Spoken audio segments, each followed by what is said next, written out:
servicemen, merchant seamen, and civilian workers. She had debarked from Boston Army Base late in January en route to a military installation somewhere in Greenland. Once a luxury coastal liner, the 5,649-ton vessel had been converted into an Army transport ship. Dorchester, one of 3 ships in the convoy, designated Sierra Gulf 19, was moving steadily across the icy waters from Newfoundland. The convoy was escorted by 3 Coast Guard cutters, the Tampa, the Escobar, and the Comanche. Hans Danielson, the transport ship's captain, was concerned and cautious. Earlier, the Tampa had detected a submarine with its sonar. Danielson knew he was in dangerous water even before he got the alarming information. German U-boats were constantly prowling these vital sea lanes, known by seamen as Torpedo Alley, because several ships had already been blasted and sunk. The Dorchester was now only 150 miles from its destination, but the captain gave the order for the men to sleep in their clothing and keep their life jackets on, just in case. But many soldiers sleeping deep in the holds disregarded the order because of the tremendous heat of the engines. Others ignored it because the Midwest life vests were clumsy and hard and extremely uncomfortable to sleep in. At 12:55 a.m. on February 3rd, periscope broke the frigid Atlantic waters, and through the crosshairs, the captain of the German submarine U-223 spotted the Dorchester. After identifying and targeting the troop ship, he gave orders to fire torpedoes. The hit was decisive and deadly, striking the starboard side amidship and far below the waterline. Captain Danielson, alerted the Dorchester was taking water rapidly, beginning to sink, gave the order to abandon ship. But in less than 27 minutes, the Dorchester would slip beneath the Atlantic's icy water and disappear.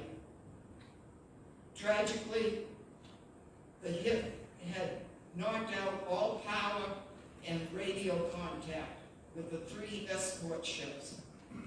This Coast Guard Tampa, however, had seen the flash of the explosion.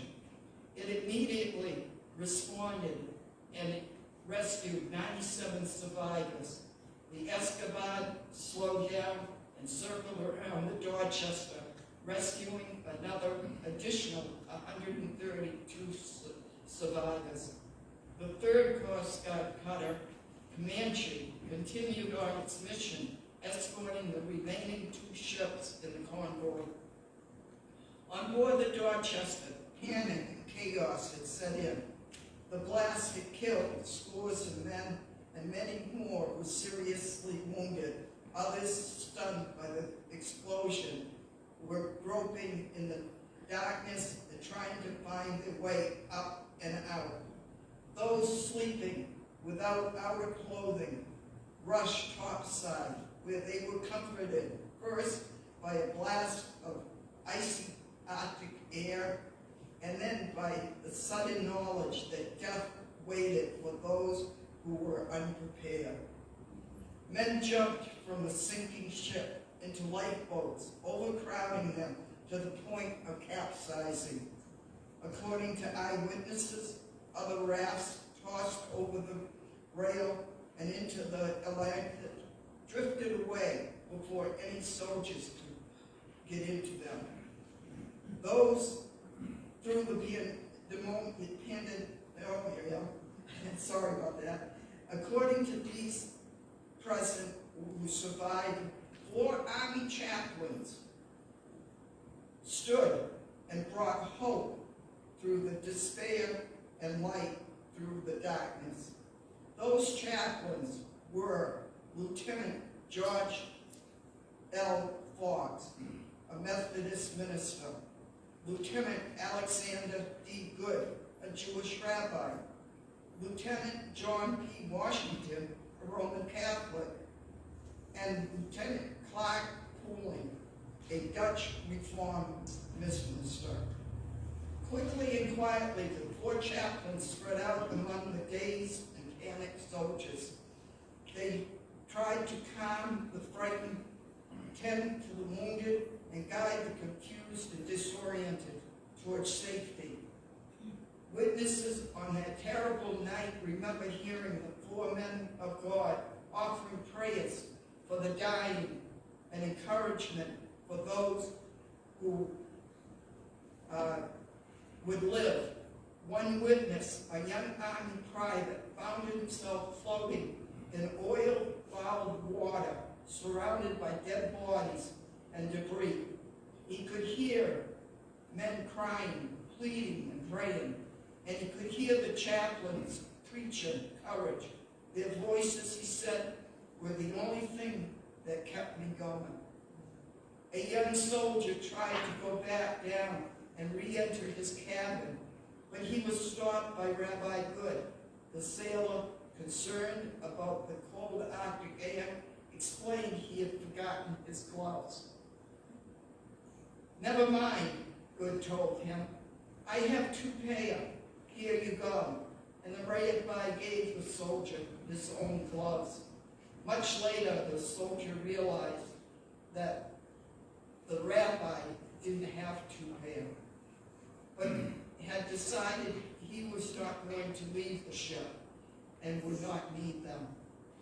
By this time, most of the men were topside, and the chaplains opened a storage locker and began distributing life jackets.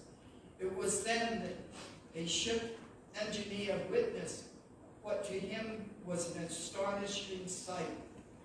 When there were no more life jackets in the storage space, the chaplains unhesitatingly removed their own and gave them to 4 frightened young soldiers. It was the finest thing I had ever seen and hoped to see this side of heaven, said another survivor who had also witnessed the soldiers' selfless act. Their response is understandable, since the altruistic action of the 4 chaplains constitutes one of the purest spiritual and ethical acts a human being could make. And when giving their life jackets away, Rabbi Good did not call out to another Jew. Father Washington did not call out for a Catholic, nor did the Reverends Fox and Pooling call for a Protestant. Each of them simply gave their life jackets to the next man in line. And as the stricken ship went down, survivors in nearby rafts last saw the 4 chaplains with their arms linked together, their bodies braced against the slanting deck, and their voices could be heard loud and clear, offering prayers to God for the souls of their fellow men in peril that night. Of the 902 men aboard the USS Dorchester, 672 died that dismal night, leaving only 230 survivors. When the terrible news reached the American shores, the nation was stunned by the magnitude of the tragedy and the heroic conduct of the 4 chaplains. After all, they were thought to be just ordinary men, but when the circumstances moved them, the 4 friends had committed an extraordinary act that bound them together forever. Now we'll have the biographies of each of the chaplains. First, George